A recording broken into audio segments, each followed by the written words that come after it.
So once I have my experiment piece rolled and inked and all done, then I can start planning out my final geometric and my final organic print.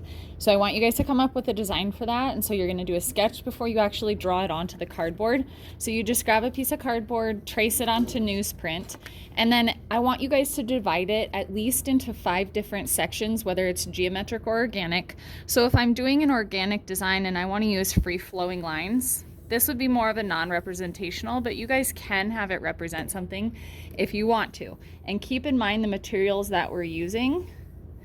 Some are easier to manipulate and some are harder to manipulate. So you want to keep that in mind when you're dividing your space. So these are all going to be free flowing. Maybe I'll have another spiral in here.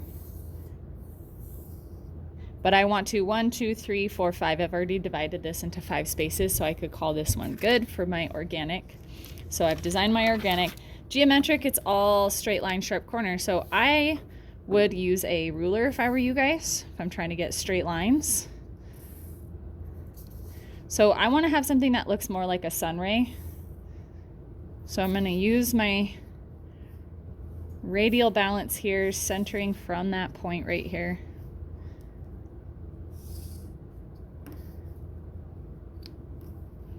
Now, if I want to have it more abstract, so let's say I'm going to change up my design a little bit and I'm going to add a geometric tree over the top of this. So it's abstract. It's a weird looking tree, but there's one branch. So I would have to be very intentional on the materials that I use for this.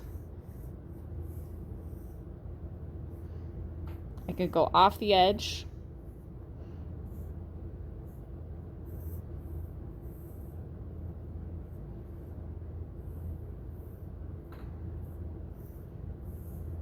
Now I'm not using a straight edge for everything, otherwise my video would be super long.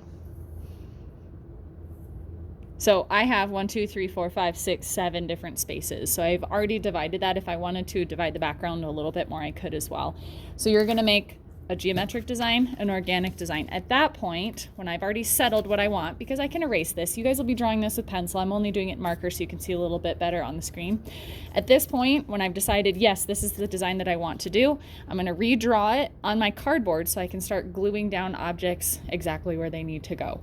Once you guys have glued down those objects, you repeat the same process, but this time you guys can pick your color. You're not just stuck with orange for the inks.